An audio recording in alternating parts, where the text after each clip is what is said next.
Canavarın da, itlərin də öz Allahları olur. Amma onların Allahı gözə görünəndir. Tonqal qalayır və bu odun istisinə heyvanlar qızınır. Allahlar boş səhralıqda ev qurur, ov edir, öz məqsədlərinə çatmağa çalışırlar. İnsan kamilləşdikcə Allaha daha da yaxınlaşır. Onların hər birinin həyatda öz mövqeyi var. Onlar tutduqları mövqeləri möhkəmlətməyə çalışırlar, öz qanun qaydalarına əməl edirlər. Belə Allahların köləsi olmaq asandır. Hünərin var, onlara tabe olma. Bu Allahlardan yaxanı qurtara bilməzsən. Budur, həmin Allahlardan biri dayanıb, uca boydur, əlində də dəyənək tutub. Əzəmətlidir, qəzəblidir, mərhəmətlidir.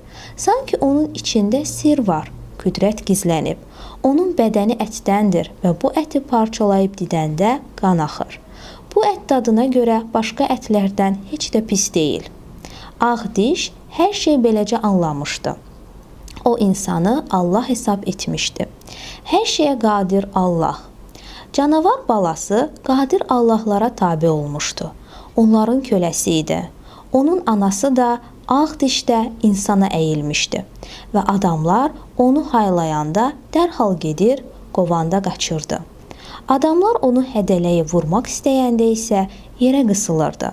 Çünki insan zorlu idi. Hər əməlinin arxasında zorakılıq vardı. İnsanın zoru daşlı, dəyənəkli idi, yumruqluydu. Bu zorun zərbələri dəhşətli ağrılar verirdi.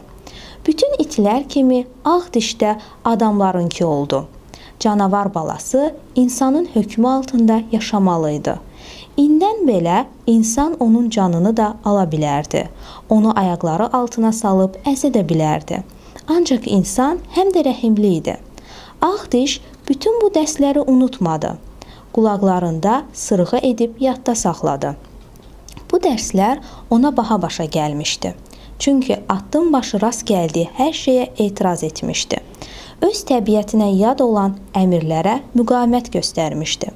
Bununla belə o, xəbərsiz ətərsiz bu cansıxıcı və xoşagəlməz təzə həyatın ləzzətini də dadmağa başlamışdı. Onun taleyi yad əllərdə idi və indi özünün sağ qalması üçün məsuliyyət daşımırdı. Canavar balasına cavabdeh insan idi. Bu, ağ dişin yeganə təsəllisi idi. Axı, özgəyə arxalanmaq, tənha qalmaqdan asandır. Lakin bütün bunlar birdən-birə mümkün değildi. Axı, bir günün içində bütün qəlbini, canını insana tabe etmək olmazdı. Ağ diş öz əcdadlarının ona miras qoyduqları vərdişlərdən əl çəkmək istəmir. Şimal çöllərini unuda bilmirdi. Bəzən o, meşə kənarına çıxıb dayanır, uzaqdan onu səsləyən hansı harayasa qulaq verirdi. Adətən belə səyahətdən qaydanda dilxor olur, həyəcanlanır, kədərli-kədərli astaca zingildəyirdi. Sonra keçinin yanında uzanıb, yumşaq, sulanmış dili ilə anasının çənəsini yalayırdı.